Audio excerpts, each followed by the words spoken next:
This is kind of a response to Professor Anton's video about what God concepts might be held by an atheist.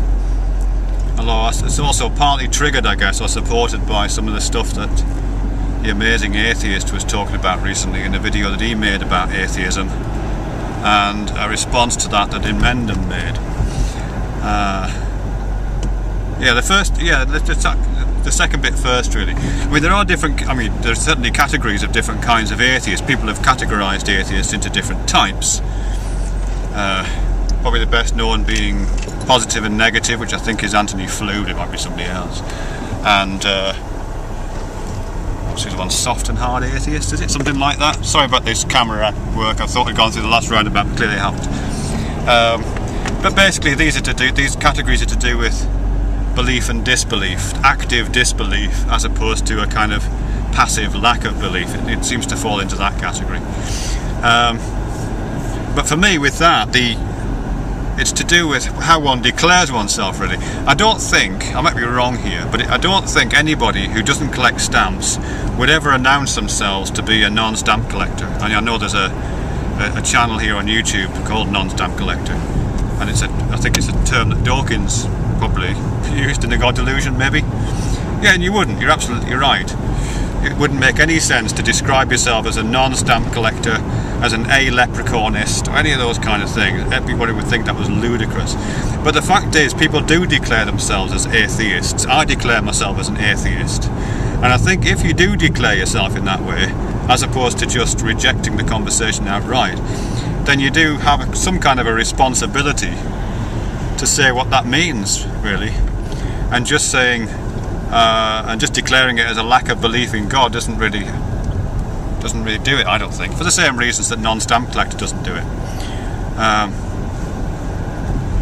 I think there is a follow-up to that. So I think just in relation to the amazing atheists thing, whilst I can understand his reasons not to be, I don't know, I guess I kind of understand where he's coming from with that, but I think if you're going to call yourself the amazing atheist, you've pretty much laid out your shop front, you know what I mean? And you should really tell people what you're selling. But that's just that, really.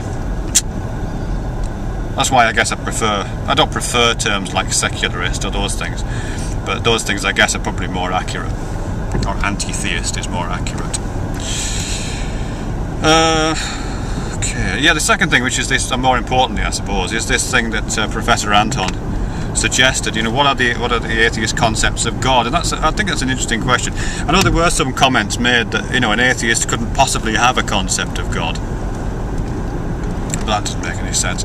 Or at least the responses to those comments were, well, of course you've got concepts of God. If you know about a God, if you can imagine a God, then you've got a concept of it. For the same reason I've got a concept of Harry Potter, and the same reason I've got a concept of a unicorn. These things are concepts. These are, I don't know, activation patterns in my brain associated with various memories and influences I've had, something like that.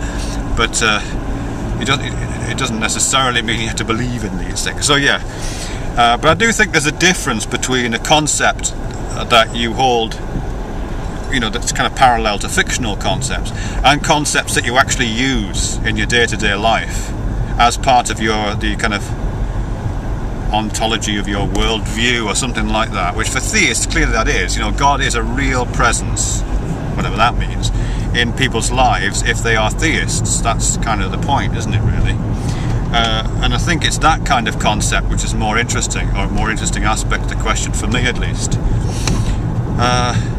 Certainly historically there have been definitions of gods which I'd think, oh, that's interesting, and I could possibly use that. There's some definitions that people like Plotinus have come up with, or Spinoza, that famously,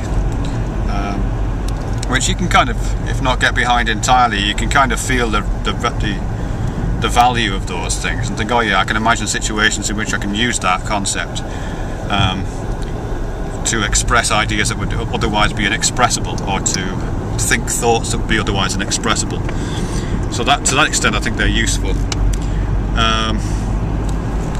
Having said that, I guess for many people, if if the God you believed in was Spinoza's God, then to many people you would still be an atheist. So I don't know, I'm not sure how that relates really.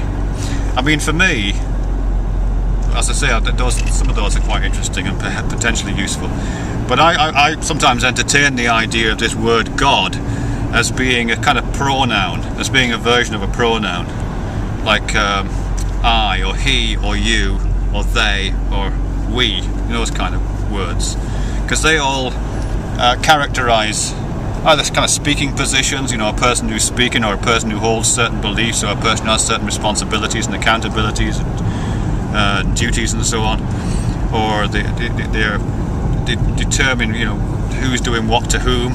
These words, he did that to her and she did that to them and so on, those pronouns. So I do quite like the idea of a pronoun that does something different and perhaps more inclusive than all of those. One that somehow manages to combine I and you, or I and we, or we and them, and it. Some kind of pronoun which is more general, perhaps. Maybe it's a general pronoun. In the same way that we have this word stuff, stuff or things, and then you break that general category down into the various bits of it, trees and dogs and leaves and cars and the road between Redruth and Penryn. So you break it down. This general category of things called stuff. So I imagine this idea of this kind of generic pronoun, which I'll call God for now, which accounts for all speaking positions, all accountabilities, all actions, the doer of all actions, the thinker of all thoughts, the thing that the pronoun that's responsible for all misdemeanors and is does all the good stuff as well. It's that kind of thing, and then that gets broken down subsequently into I and you and we and them and it. Not sure that makes any sense really, but yeah, that's I don't use it in conversation, and I don't think I've ever told anybody this before, but if I was going to have a concept of God that might be useful and wasn't just some kind of vague pantheism or Spinozistic or kind of Platonic kind of God, I would probably go for God as the generic pronoun.